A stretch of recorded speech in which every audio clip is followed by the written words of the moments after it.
अस्सलाम वालेकुम and welcome to the show. आप देख रहे हैं प्रोग्राम आपकी बात। इर्तिज़ा इस वक्त मौजूद है कराची की बहुत जानी पहचानी मार्केट जिसको हम कहते हैं तारिक रोड।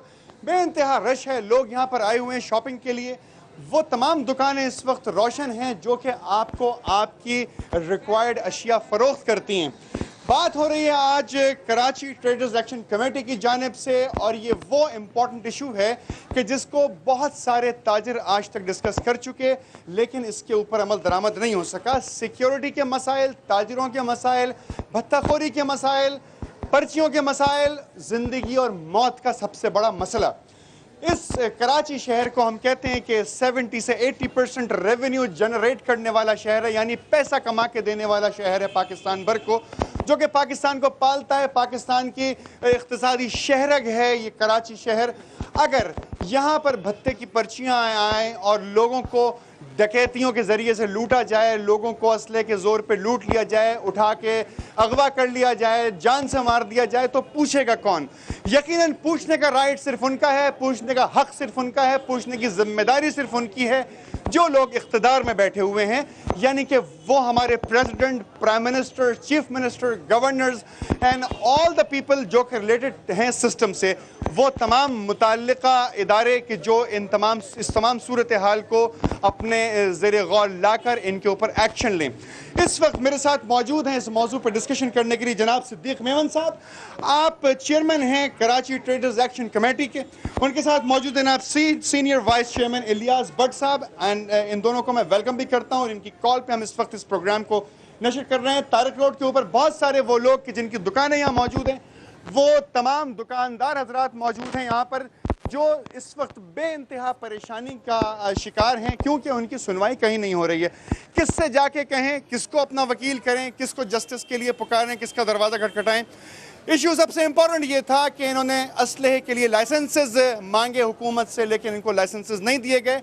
ये वही ताजिर बरादरी है कि जो कभी चीफ मिनिस्टर हाउस में बैठी हुई नज़र आती है किसी लंच में या डिनर में, या कभी गवर्नर हाउस में बैठे हुए नज़र आते हैं। ये लोग पाकिस्तान को जब ज़रूरत पड़ती है पैसों की, किसी डिज़ास्टर सेल के लिए, सैलाब के लिए, ज़लज़ले के लिए, किसी और की इमदाद करने के लिए, तो ये वो लोग हैं कि जो दिल खोल कर पैसे देते हैं, एहतियात देते हैं। मैंने खुद देखा है कि करोड़ों रुपए के चंदे ये लोग देते हैं ताकि पाकिस्तानियों को सुकून हासिल हो सके, उनकी इमदाद की जा सके। इसलिए नहीं कि वो जद्दी पुश्ती गरीब थे या नस्ली गरीब थे, इसलिए कि उनका तमाम असबाब और मालो ज़र जो था वो किसी डिज़ास्टर की नज़र हो गया था और वो ज़मीन पर आ गए। अब उनकी इमदाद इसलिए की जाती है कि वो हमारे भाई हैं, हमारे पाकिस्तानी हैं, चाहे वो किसी ज़ात पात नस्ल फ़िरक़े से हों, किसी ज़बान से हों। ये लोग ये नहीं पूछते कि आपकी ज़ात पात नस्ल और एरिया कौन सा है, बल्कि ये कहते हैं कि इंसान है, पाकिस्तानी है, हमारा भाई है, हम उसकी इमदाद करेंगे। ये तमाम बातें आप तक पहुंच चुकी हैं। सबसे इंपॉर्टेंट इशू है कि सिक्योरिटी फराहम नहीं की जा रही है, ताजिर परेशान हैं, इनको असले के लाइसेंसेस चाहिए। असले के लाइसेंसेस क्या वाकई ज़रूरी हैं इनके लिए, या सिक्योरिटी सिस्टम होना चाहिए? जिम्मेदारी किसकी है? पूरा प्रोग्राम इसी बुनियाद के ऊपर डिस्कसेबल होगा। आप लोग हमारे साथ हैं, पूरा पाकिस्तान इस वक्त ये देख रहा है। सिर्फ यही लोग नहीं कि जिनको असले की ज़रूरत है या असले की ज़रूरत नहीं है, वो तमाम हुकूमती इदारे, वो तमाम बड़े बड़े ओहदेदारान इस प्रोग्राम को देख रहे हैं इस वक्त जो लोग यहाँ मौजूद हैं तारिक रोड पे, आप कैमरे की आंख से देख सकते हैं कि वो तमाम लोग जो यहाँ शॉपिंग के लिए आए हुए थे वो भी रुक गए हैं इस प्रोग्राम को देखने के लिए। And it is going to be a national issue. ये एक छोटे से खित्ते की एरिया की बात नहीं है, ये बात की जा रही है उस शहर की कि जो शहरग है, इक़्तिसादी शहरग है पाकिस्तान की, 70 से 80% पैसा कमा के देती है पूरी पाकिस्तान को। जनाब सिद्दीक मेमन साहब, आपसे बात शुरू होगी। We welcome you. Samaa TV आपके साथ हाजिर है इस शो के अंदर। कैसे बात करना शुरू करेंगे, क्या चाहेंगे कि क्या बात की जाए? देखें जी, बात यह है कि कराची का ताजिर इस वक्त इतने संगीन हालात से दो चार है कि जिसकी तारीख मुल्क की तारीख में नहीं मिलती। उसकी वजूहत यह है कि ताजरों को सरेआम जो है वो कत्ल किया जा रहा है, उनकी गर्दनें काटी जा रही हैं, उनसे भत्ता मांगा जा रहा है, उनको पर्चियाँ दी जा रही हैं। पूरा रमज़ान मुबारक जो है। सिर्फ ये बताएं सिद्दीक मेमन साहब, आपने कौन कौन से हुकूमती इदारों से जाके बात की, कौन कौन से हुकूमती एहलकारों से जाके बात की कि आपको सिक्योरिटी फराम की जाए? असले के लाइसेंस पे तो हम इस पर डिस्कशन ज़रूर करेंगे, उसी प्रोग्राम के अंदर करेंगे और नतीजतन डिस्कशन करेंगे यकीनन। आप मुझे ये बताइए कि आपने किन किन दफ्तरों में, कौन से इदारों को नहीं कहा? हमने हर इदारे को कहा बिलखसूस रमज़ान मुबारक के दौरान हमारे पास सिक्योरिटी नहीं थी।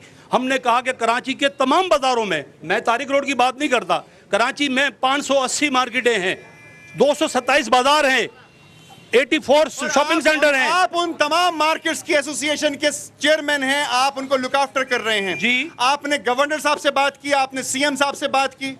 देखिए जी, मैं बताऊं, हमने वजारत दाखिला से बात की जिसका बराह रास्त ताल्लुक इससे है।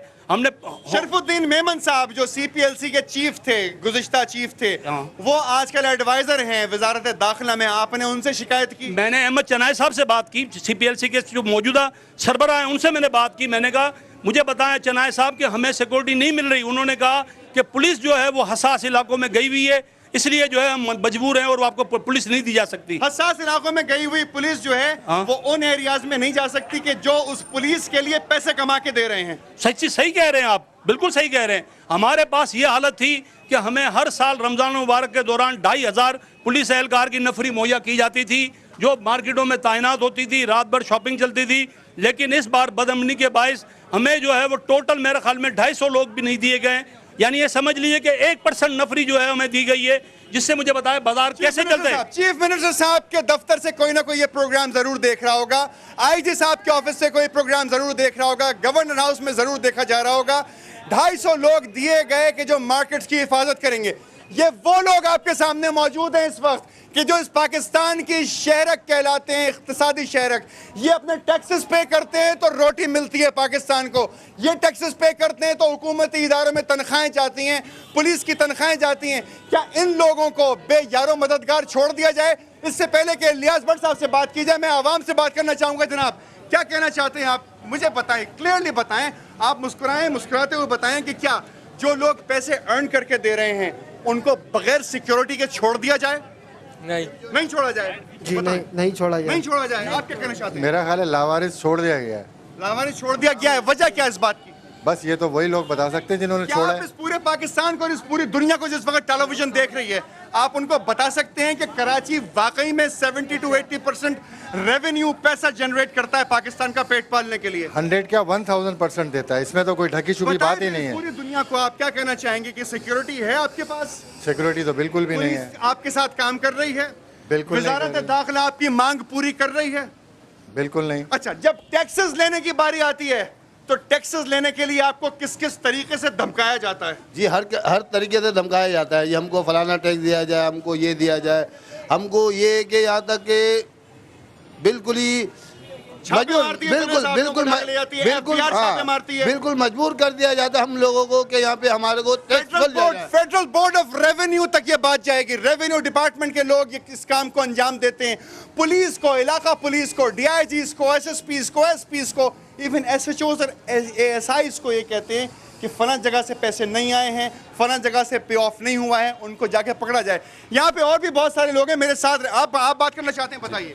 मैं ये कहना चाहता हूँ कि शहर में अमन काम किया जाए। आप लोगों से सबसे बात करूंगा इस मौजूद के ऊपर। सबसे पहले मैं ये कहना चाहता हूँ कि शहर में अमन कायम किया जाए। जब शहर में अमन होगा तो इंशाल्लाह मार्केटें भी आबाद होंगी। कस्टमर का फ्लो बिल्कुल नहीं है, परचेजिंग पावर खत्म हो चुकी है महंगाई की वजह से। अगर महंगाई बरोज बढ़ती गई, सिक्योरिटी का रीजन है ना, सिक्योरिटी का रीजन। सिद्दीक मेमन साहब ने कहा 250 पुलिस ऑफिसर्स दिए गए मार्केट की देखभाल करने के लिए। आप मुझे बताएं कि 2 करोड़ की आबादी वाले शहर में 250 पुलिस ऑफिसर्स 580 मार्केट चलाते हैं, वो कैसे होगा? तो आप खुद बताएं ना, कैसे पॉसिबल ही नहीं है सिक्योरिटी देना। बिल्कुल टैक्स पे करते हुकूमती हैं। इदारों की जो तनख्वाहें हैं वो आपके टैक्स से जाती हैं या नहीं जाती? बिल्कुल जाती हैं। जाती हैं। हुकूमत की तनख्वाहें आपके टैक्स से जाती हैं या नहीं? नाजरीन, ये तमाम लोग यहाँ पर मौजूद हैं जो कह रहे हैं कि इनकी तनख्वाहें, इनकी जो टैक्सेस हैं उससे हुकूमत की, पुलिस की, कस्टम्स की, इंटेलिजेंस की, तमाम जगहों की तनख्वाहें जाती हैं। ये वो लोग हैं जो पाकिस्तान का बजट क्रिएट करते हैं।